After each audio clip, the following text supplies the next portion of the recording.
The next panel, I personally listened to the other panel. They were all extremely interesting. I thought that the Indigents are a fantastic group of people that are there to change the world. I thought it was extremely interesting also to hear from the Williams team. And I actually I was looking for the soda, the lollipop, and I couldn't find it, unfortunately. But I'm gonna go to the store and see if I can buy some. There are two keywords that I would like to identify out of this specific talk. And when we were getting ready with this team, I was absolutely impressed by the level of knowledge that this group of people have. And so I am very selfishly curious to hear what they have to say. The two keywords that I wanted to point the attention to are screen, personally, and transformative. We can double click as to why that is important, but first of all, let me start from the end. Maybe we can start from Bob. If you want to introduce yourself and what you do for the team. Yeah. My name is Bob Mott. I'm Director of Strategic Finance and GM of Media at Huckberry. Huckberry, some may know, some don't, but we're primarily a men's online retailer, e-commerce brand. We have our own brands and also sell a lot of third-party brands. But I think what makes us really special is our media and content. So we'll get into more of that during this panel. I'm Shergul, Arshad. Good to see many faces again. I'm head of North America for the Aston Martin Formula One team. There's a little race happening a few miles away. I'm mainly here for that, but also a little bit about my role, primarily out here in the US, whereas 799 other people are in Silverstone, UK. A couple of colleagues from the US that are here, Peter Spartan, Brendan Collin. We are Team USA, as we call ourselves. But really, we've identified strategically the US as the biggest market for partnerships. I think 60% of Formula One sponsors these days come from the United States. And having feet on the ground and speaking at events like this and evangelizing what our team is up to and our path in the future is very much front and center. But also have experience in the past in digital media, and I interact frequently with our social media and marketing team, so looking forward to covering some of those questions as well. Forza Niccolò. Hey everyone, I'm Nico. I'm not going to pronounce my full name because I feel like it's too complicated because I'm Italian. But I'm Senior Director of Media and Omnichannel for Kettle and Fire. It's a bone broth company based here in Austin. And so I oversee everything that's like media from DTC, Amazon to retail media right now. So my main focus is actually around retail media and in-store activation online. Hey guys, my name is Suermeli. I'm the Director of eCommerce at TRUFF. TRUFF makes truffle-infused condiments, hot sauce, mayonnaise, salt, oil, pasta sauce. We started with hot sauce. We're Instagram's first digitally native hot sauce. Joined the company back when we were in a garage. And now we are in 20,000 retail locations. So yeah, super happy to be here and dive into some of our topics today. Absolutely. I'm Federico. I lead the growth for Mint, which is a workflow management platform specifically for media, so it's a software. And the reason why I'm so interested in the conversation that we're about to have is because of two reasons. I'm very curious about the trends and where things are going from a content perspective. What's happening with on and offline, what's happening with short and long type of content, what kind of engagement can derive from there. But there is an element that not many people in marketing teams ever click on, which is the governance of making sure that all that orchestration of those cool things actually happens in for lack of a better word, in an orchestrated fashion. And this is one of the many reasons why I'm interested in this specific conversation. So I'm going to start with a question that initially I had for Shergul and for Bob, but then I realized that everybody had something extremely interesting to say. So, success story from a content innovation perspective. Shergul, what is it that you found from a content perspective that it's like, worth paying attention to? Yeah, I think tying this to short and long form is a great idea too. I mean, I think the United States audience got turned on to Formula One in a major way through a long form series on Netflix, Drive to Survive, and the popularity of our sport really went about 10x as far as fans in this country. We now have 45 million Formula One fans, self-described Formula One fans in the country, #1 show on Netflix. And I guess it's not necessarily surprising, but it's about time. I think it led the way for other sports and content platforms to sort of show the behind the scenes.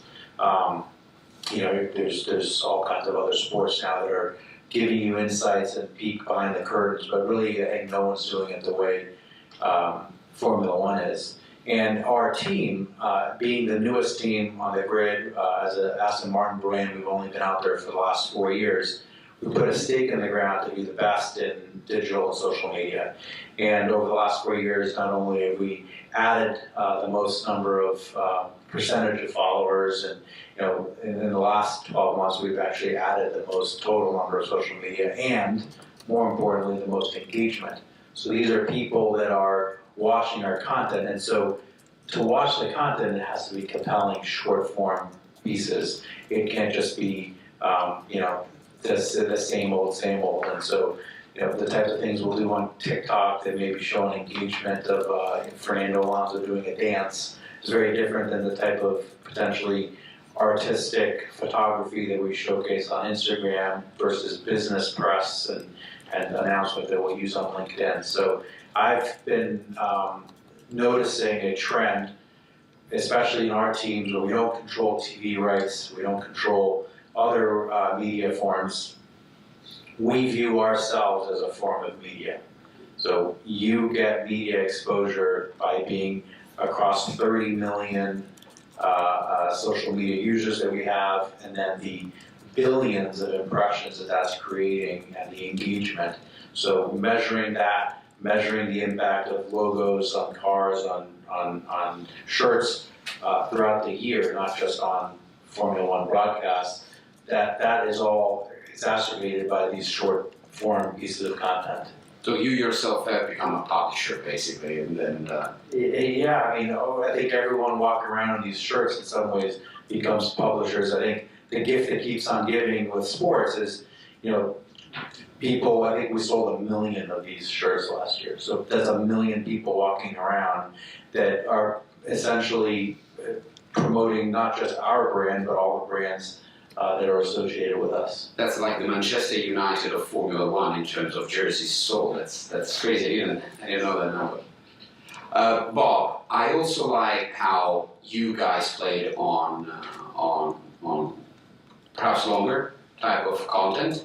Tell us a little bit more, how did you get to the investing time and creating that kind of spin to the content? Yeah, definitely. I think Huckberry's been around for about 12 years now, and always been a big component of selling more than just clothes, selling a lifestyle, aspirational lifestyle, understanding that media was shifting much more into video, and really taking that stake in the ground and saying, hey, we want to be a media platform with great content, and using that brand that we've built over the past 10, 12 years, and understanding categories that we own. Outside of just selling clothes, we really own kind of adventure, lifestyle, food, travel, and all that. And so we built episodic content on YouTube. It's a show called Dirt, where we kind of go around the world, talk to local chefs, creators, and kind of really open up kind of our audience and potential other audiences to what we stand for as a brand and cool people that we interact with. And yeah, we have now more YouTube subscribers than another outdoor brand here in Austin, Yeti. So we're over 200,000 YouTube subscribers, so doubled that in the past year. And we're bringing in sponsors to help sponsor our own content that we're creating. And then we're able to reinvest that margin from those sponsored dollars into additional content. And all that lives outside of the true e-commerce platform that we're touching almost $200 million this year too. So we see content as a great way to grow brand loyalty, but also within the YouTube ecosystem, first potential brand touch points that we can then retarget with lower funnel ads to then buy that product that you just saw on that longer form content. So we're able to kind of tie the funnel together in the marketing sense of the word, from really cool aspirational adventure lifestyle content to, hey, I want to wear those jeans and jacket that host just had. So that's been a big strategy for us. Interesting. I'm actually very curious also to hear from Dennis and you, Niccolò, as well. You obviously work in an environment with much higher frequency of purchase. And so I wanted to understand how content, managing the funnel through the content, and what have you done to make it successful? Dennis, you want Sure. to take this? So e-commerce is extremely fast-paced, a landscape that is continuously evolving, and that's where you have to maintain a lot of agility and flexibility. So for us, that is adapting the content to better suit the audience that is on that social media channel, right? So for long-form content on YouTube, it's building a series that our fans got to love over time. This is How I Truff series, where we have celebrities and chefs show us how they use our products, as well as simple how-to recipe videos to allow you to come up with new creations using our products over time. And then for short form content, specifically on Instagram and TikTok, our biggest channels, it's further like adapting the content for those platforms, right? For Instagram, it's all about building brand and aesthetics. Whereas on TikTok, we can be more playful. We can follow the trend. We can appeal to a younger audience. And that's how we can capture different demographics effectively. Again, agility and flexibility is what allows you to cut through the noise in an increasingly noisy market. Yeah, like Dennis said, frequency is important, especially in like the CPG world where price point is very low compared with Aston Martin, I'd say. But in our case, we really leverage like partnership, in my opinion, in a really strong way. So basically our partners, like influencer or content creators, create a bunch of content that then we whitelist or leverage on social and boost it, because to actually make really high quality content is really expensive. And then we don't want to really fuck it up and by investing a bunch of money initially and then find out that we didn't really perform as we wanted to. So we rather prefer to kind of leverage micro-influencer or bigger influencer and get content out there, boosted, in order to get an initial signal, and then potentially develop like a streaming TV ad that, maybe follow the same guidelines or whatever work from like a creator standpoint. We're gonna try to get some learnings and then develop like high quality content that then we're gonna push on TV or streaming or YouTube. In these specific contents that you just described, I'm thinking, based on my experience, how do you manage to keep the authenticity sharp every single time, especially when you're starting dealing with partners? How do you manage the conversation with those people? How do you manage the workflow with those people? What do you think, Dennis, is the recipe for long-term success to make sure that you are, that there is constant authenticity there? Yeah, I think the primary thing is to stay true to yourself, to your core values, right? So for us, it's quality. It's providing an elevated experience, and the content should reflect that. Premium, elevated experiences that everybody can relate to. So food is something that connects everybody, right? Food is what transcends across cultures, languages, the way we look, the way we act. And so that's what we lean in the most, right? What matters to us as a brand? What matters to our audience? And doubling down on that. The reason why I find it interesting from your perspective is because it's obviously food. It's something that you, well, hopefully for you guys, everyone's used every day, right? Somehow I'm a massive F1 fan, and so when it comes to Aston Martin, to me, it's immediate. The authenticity kind of is built into the experience itself. How do you make sure that, what is it that you even track? Because it's almost, I will let people do their thing. Yeah, no, I think it's a great question because we have the incredible brand heritage and luxury of Aston Martin, and that's a 111-year-old brand. Unlike the F1 team, which is new, the brand's been around forever. It's a car that is in a exclusive and premium category almost by itself. You know, there's nothing quite like an Aston Martin, and so everything we do from a communication perspective, we try to also have a premium and a luxury and an aspirational feel to it. At the same time, because Formula One is open and inclusive to everybody, not just people who can plunk down, you know, $300K for a car, we have this expression in marketing called inclusive exclusive. So what we're trying to say is, like, everyone, whether you just by following us on Instagram, you're getting a little taste of that luxury by seeing some of our campaigns and some of our involvement. Buying a hat or buying a t-shirt. So when we promote our e-commerce, right, it's of course merchandise, and all of that should have an elegance that feels like it has Aston Martin elements to it as well. So a lot of what we're trying to do in campaigns, whether it's for social media or for fans, activation events, we're doing an event tomorrow night for fans who've signed up for free on our website, the I Am Fan program, and it's at Skybox, a couple blocks away. And you know, the event is going to be feeling like a luxury event. So you're going to walk in, it'll feel very much like an Aston Martin at night, and the race car will be there. There'll be drinks served. There'll be the race and qualifying will be on.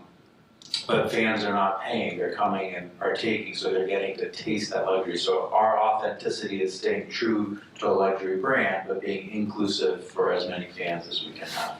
There is an element of authenticity that I always think it's very hard to manage.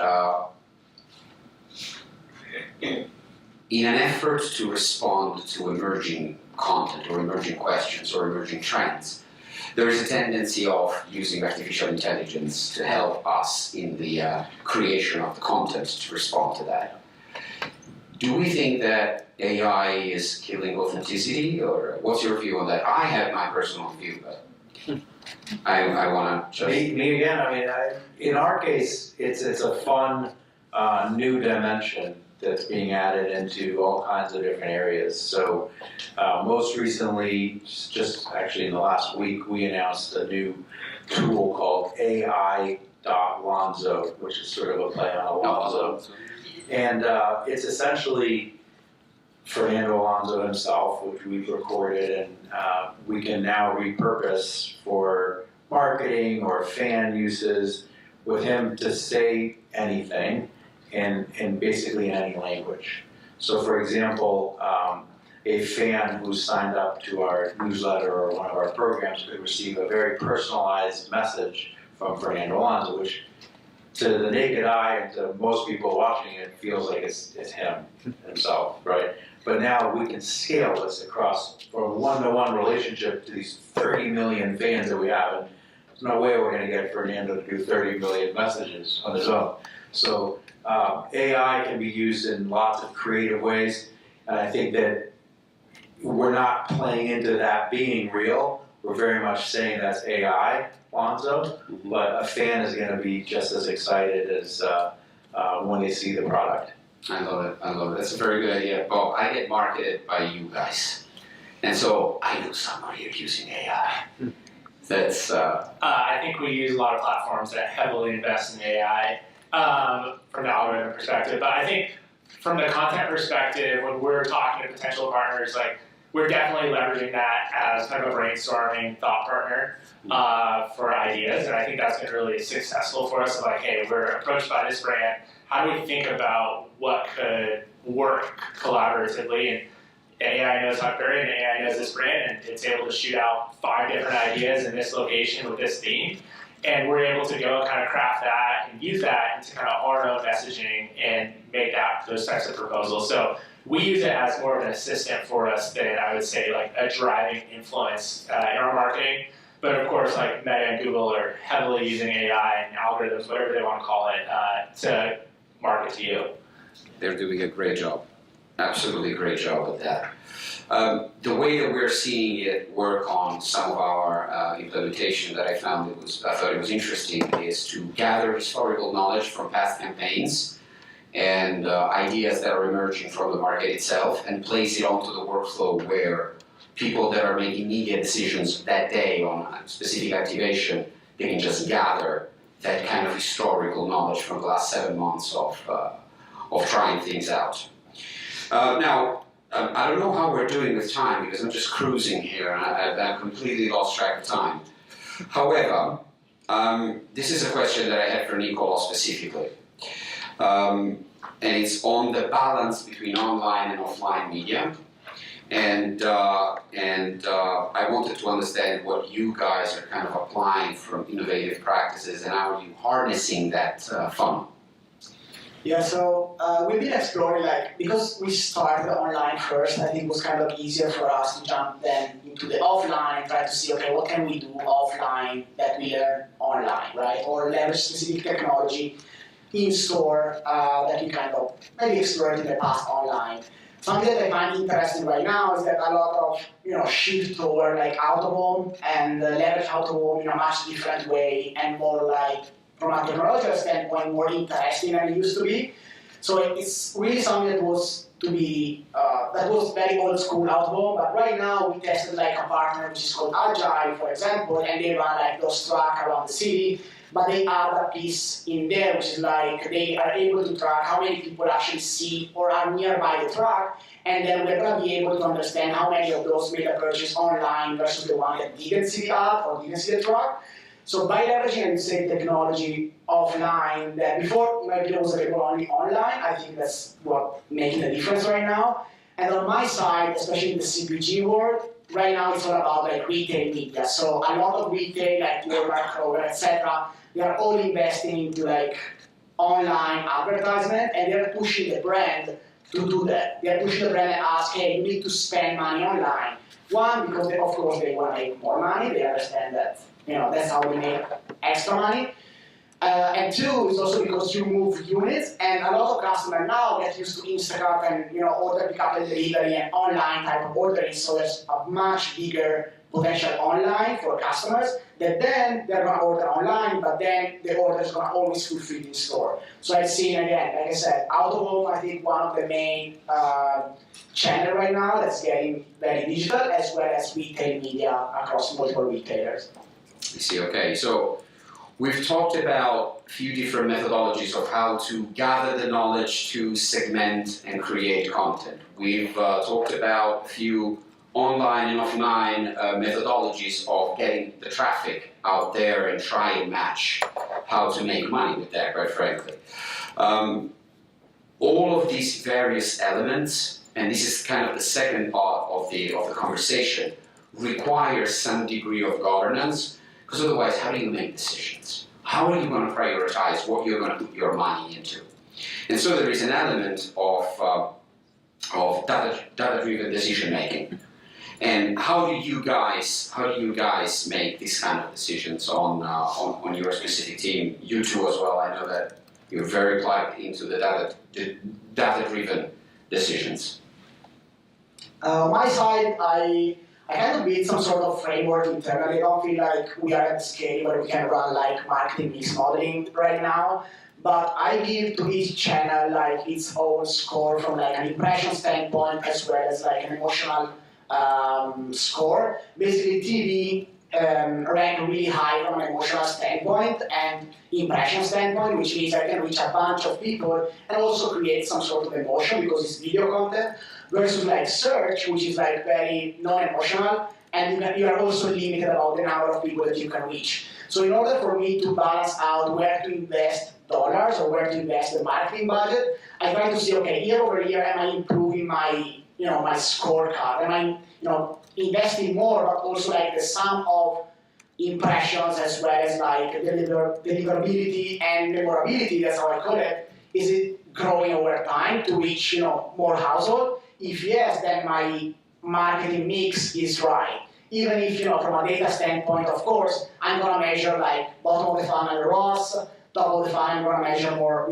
brand awareness. Am I moving the needles? Am I getting to more household, to like extra study. If yes, then I'm gonna keep investing there or maybe change channel. But what I wanna be sure is that we keep a certain level of like impact on a memorability standpoint, so invest in something that people understand and resonate with, as well as we invest in something that move the needles in the short term, like sponsored ads.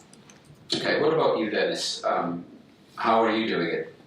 So for TRUFF, it's really important whenever we do collaborations, like most recently for our Star Wars limited edition collab, or brand collabs with Popeyes, Hidden Valley Ranch, Taco Bell, stuff like that, is that of course we look at data such as engagement, purchase behavior, stuff like that, but social sentiment is so important with these kind of collabs, right? It's like, do people really care? What out there will make people care? What will make people stop and say, hey, this is really cool, right?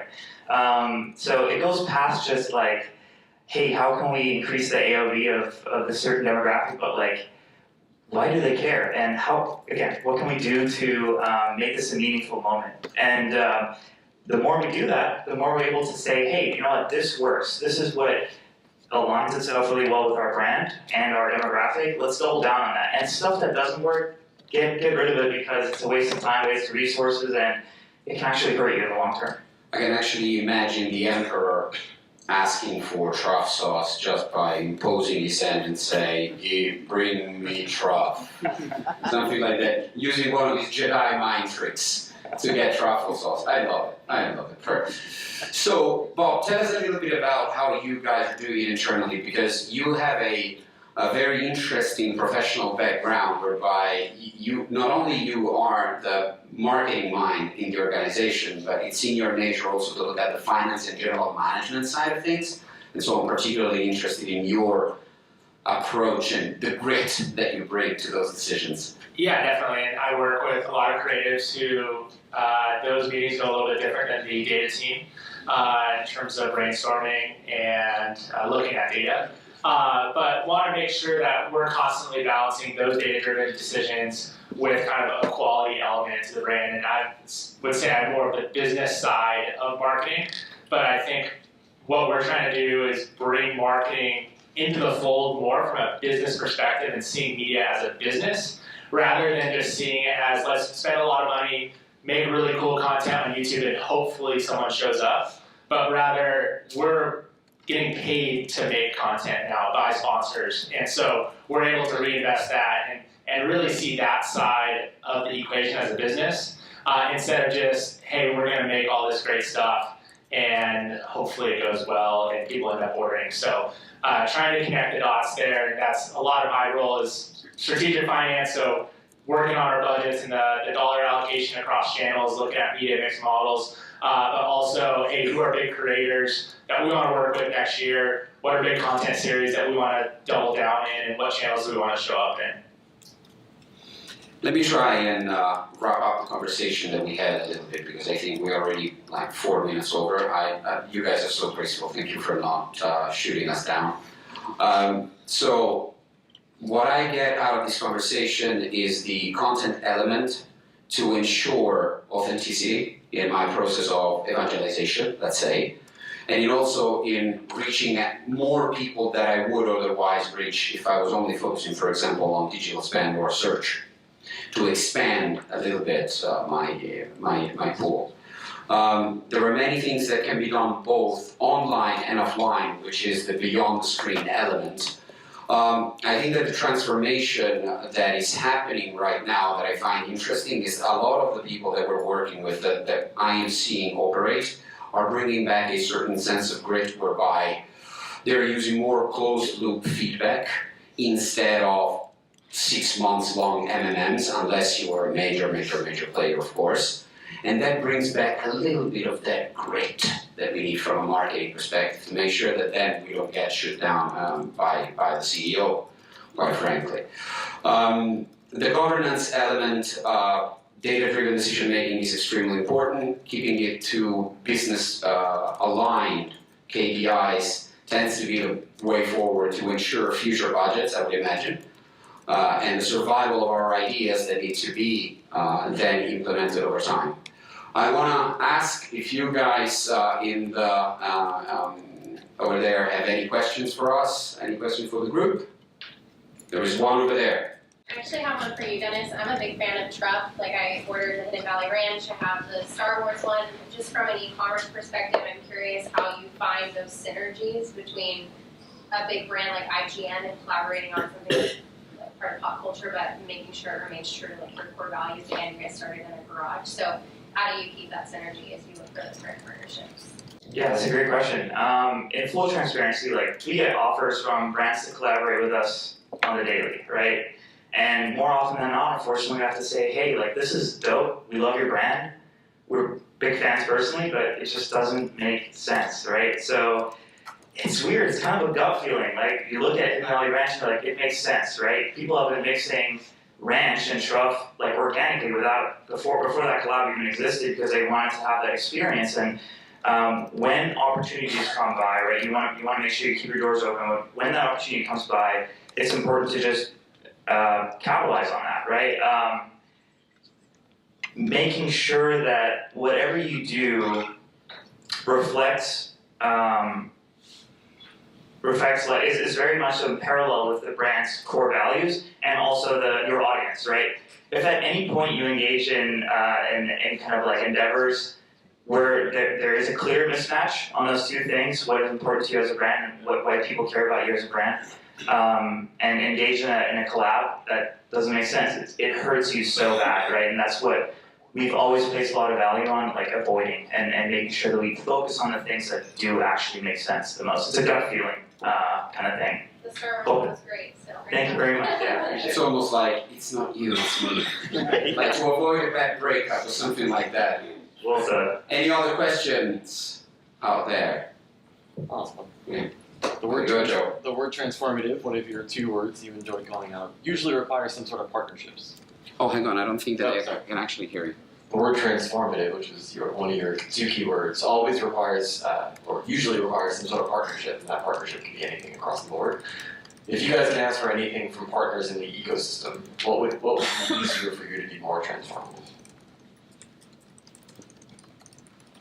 What would be easier? Yeah, like view your wish list right now, and you're like, God, I'd love to do this, but no partner will help me do it, or... Yeah, I think, so first of all, you're right, that partners definitely help the ecosystem. In the Formula One team, for example, you know, we were blessed to be working with organizations like Aramco and Cognizant, who are investing not just resources to be sponsors, but resources in helping shaping the future of our team. So I think if I were to look at a wish list holistically, it's a partner, a sponsor that's not just investing resources for their brand value, but also is contributing meaningfully inside the R&D or technical development or marketing tools that are helping the organization move forward. So, you know, almost actually all of the partnerships that we work on have an authentic factor to it.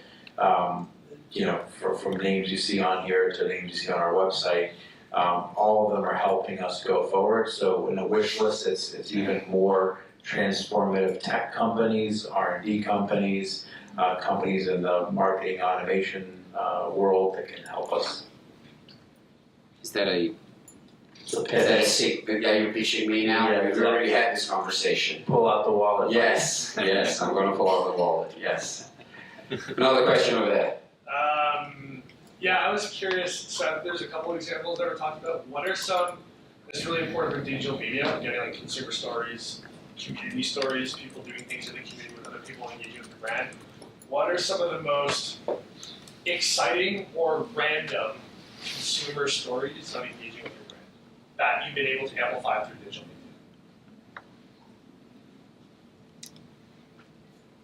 media? Well, I would say actually some of the best stories we don't amplify, and it's just kind of like an email to customer service saying, hey, I wore this and there's a fire that happened and my jacket's burnt, but I love my jacket so much, and it's just stuff that a lot of brands I'm sure would do. It's just like, hey, let's send them a nice note, VIP box, and get them another jacket. And so those are the really fun stories that we don't necessarily want to just like repost and just get the clout to say like we're a great brand, but I would say like the fun ones are the customers who just send a random email to us, and you never know the power of just a random email to customer service. A lot of people will see it if it goes well. To add to that, we had an opportunity to, for the first time, connect with our customers like never before. This was in the early stages of our business. We had extremely loyal customers that would purchase on our website very frequently. It's an expensive product, so we wanted to kind of recognize them. So we said, hey, we're creating a TRUFF VIP group, invite only, and invited these VIPs. And funny enough, they created the community by themselves. They created an ecosystem of foodies, fans of our product that ultimately, I mean, almost like defended us on the path to growth, right? Like something would go wrong, somebody would say, hey, I ordered this, didn't arrive. An army of people would come and say, oh, just reach out to the customer service team, they'll take care of it. Like, no worries, like they'll help me out here and here and here, and hey, check out this recipe, or like, this is what I did with my bottle that arrived. Like, it's amazing that community can foster more community. So that was a really special moment for us as a brand. Guys, if you don't have any other comments to add, thank you very much for your time. Thank you for listening.